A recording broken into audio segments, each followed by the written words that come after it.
రాజీవ్ గాంధీ వేడుకల్లో పాల్గొనడానికి మంత్రి కొండా సురేఖ వచ్చారు, నివాళులు అర్పించారు. ఆ తర్వాత రాహుల్ గాంధీకి సంబంధించినటువంటి నిరసన వ్యక్తం చేస్తున్న నేపథ్యంలో ఆయన అరెస్ట్ చేస్తున్న నేపథ్యంలో తెలంగాణలో కూడా ఓట్ల చౌర్యం ఎలా ఉంది అనేది ఒకసారి మంత్రి గారితో మాట్లాడదాం. మేడం, కార్యక్రమంలో కేంద్ర ప్రభుత్వం ఆయన మీద నిందేస్తుంది కదా, తెలంగాణలో పరిస్థితి ఎలా ఉంది? ఇప్పుడు ప్రజాస్వామ్యంలో భారత రాజ్యాంగంలో ప్రతి పౌరుడికి కూడా ఓటు హక్కు అనేది ఉన్నది. ఆ ఓటు హక్కును ఆ పౌరుడే ఉపయోగించుకోవాలి. కానీ ఇప్పుడు ఏమవుతుందంటే ఆ ఓటు అనేది ఆ పౌరుడు ఉపయోగించుకున్నటువంటి పరిస్థితి ఉంది. చనిపోయిన వాళ్ళు బతుకున్నట్టుగా చూపించి వేరే వాళ్ళు ఓటేస్తున్నారు. బతుకున్న వాళ్ళది కూడా వీళ్ళు వెళ్లే వరకు వీళ్ళ ఓటు పడిపోతుంది. కొంతమంది బతుకున్న వాళ్ళు కూడా చచ్చిపోయినట్టుగా అందులోంచి పేర్లు తీసేస్తున్నారు.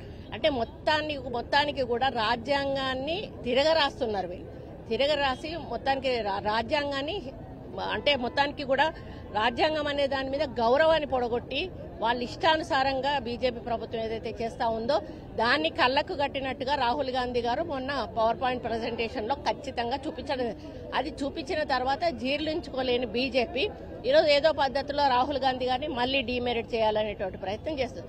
కానీ ఆయన చెప్పిన ప్రజెంటేషన్ ద్వారా ఈరోజు ప్రజలందరికీ కూడా తలకు ఎక్కింది అసలు బీజేపీ ప్రభుత్వంలో ఏం జరిగింది అనేది. దానికి నిరసనగా ఈరోజు లక్షలాది మంది రాహుల్ గాంధీ గారు ఎక్కడికి వెళ్తే అక్కడ ఆయనకు మద్దతుగా ముందుకెళ్తున్నారు. అది చూసి జీర్ణించుకోలేని బీజేపీ ప్రభుత్వం ఏదో ఒక పద్ధతిలో ఆయనను అడ్డుకునే ప్రయత్నం చేస్తా ఉంది. ఏం చేసినా కూడా ప్రజాస్వామ్యంలో ఎవరు ఏమీ చేయలేరు. ప్రజలు తెలుసుకుంటే ప్రభుత్వాలు పడిపోయిన సందర్భాలు మనం చాలా చూసాం ఇతర దేశాలలో.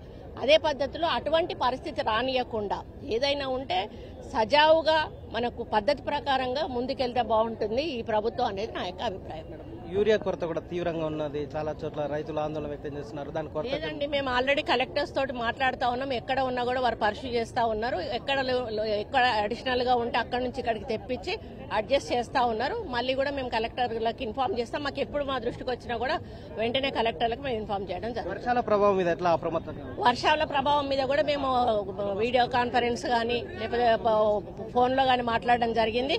అంత సీరియస్ గా ఎక్కడా కూడా లేదు. మొన్న ఫస్ట్ పడ్డ వర్షాలలో కొంచెం ఇళ్లలోకి నీళ్లు రావడం అది జరిగింది. ఆ తర్వాత కూడా కంటిన్యూ అయితే కొంచెం ప్రమాదం ఉండేది. కానీ అదృష్టవశాత్తు ఆ వర్షాలు అంతటితో ఆగిపోవడం బాగానే ఉంది. ఎవరికి కూడా ప్రాణ నష్టం కానీ ఏమీ జరగలేదు. కానీ ప్రభుత్వం అప్రమత్తంగా ఉంది, అధికారులు కూడా అప్రమత్తంగా ఉంటారు. కొండం దంపతులకి మిగిలిన ఎమ్మెల్యేలకు మధ్య విభేదం తగ్గిపోయినట్టేనా? ఈ రోజు కూడా ఇద్దరు వేరువేరుగా పార్టిసిపేషన్ అయ్యారు. అంటే ఈ విభేదాల పరిస్థితి దాని మీద నేను కామెంట్ చేయదలుచుకోలేదు. ఎవరి విఘ్నతకు వాళ్ళకు వదిలేస్తా ఉన్నా. యాజ్ ఎ మినిస్టర్ గా ప్రభుత్వం నన్ను నియమించింది, ముఖ్యమంత్రి గారు, హైకమాండ్, నేను మినిస్టర్ గా ఉన్నాను. గౌరవించకపోవడం అనేది వాళ్ళ విఘ్నతకు వదిలేస్తున్నా. వాళ్ళు కూడా మంత్రులుగా పనిచేసిన వాళ్లే. నేను మాట్లాడడం అంత బాగోదని నాకు అనిపిస్తాను. ప్రస్తుతం రాహుల్ గాంధీ ఏదైతే అంశాన్ని లేవనెత్తారో ఆ అంశం ద్వారా ప్రజల్లోకి వెళ్ళింది. బీజేపీ కావాలని నింద వేసే ప్రయత్నం చేస్తున్న అంశం ప్రజల్లోకి వెళ్ళింది కాబట్టి ఎలాంటి ఇబ్బందులు అయితే తలెత్తలేని పరిస్థితి ఉంది. మరొకవైపు యూరియా కొరత లేకుండా మేము తీసుకోవాల్సినటువంటి జాగ్రత్తలు తీసుకున్నాం. యూరియా కొరత లేకుండా చూసుకునేలాగా ప్రయత్నం అయితే కొనసాగుతున్నటువంటి నేపథ్యం కనిపిస్తుంది. వర్షాలకు సంబంధించినటువంటి ప్రభావం కూడా పెద్దగా లేదు. అప్రమత్తంగా ఉండడం వల్ల మొదటి రోజు పడినటువంటి వర్షాలకు, వారం రోజుల క్రితం పడినటువంటి వర్షాలకు కొన్ని కాలనీలోకి నీళ్లు వచ్చాయని చెప్పారు. ఇక ఎమ్మెల్యేల మధ్య ఉన్నటువంటి విభేదాలకు సంబంధించిన అంశం మాత్రం దాని మీద నేను నో కామెంట్. అధికారికంగా నాకు అధిష్టానం ఈ రోజు ప్రోగ్రామ్ లో పాల్గొన్నామని చెప్పారు. వాళ్ళు మంత్రులుగా పనిచేసిన వాళ్ళు కలిసి రావాల్సి ఉంటుంది. కానీ నేను దాని మీద కామెంట్ చేయడానికి ఏం లేదు. నాకు ఇచ్చినటువంటి బాధ్యత మేరకు మాత్రమే ఇక్కడికి వచ్చి నివాళులు అర్పించాను. ఆ టైంలో వాళ్ళు లేకుండా ఉండకపోవడానికి నేను బాధ్యులనైతే కాదు.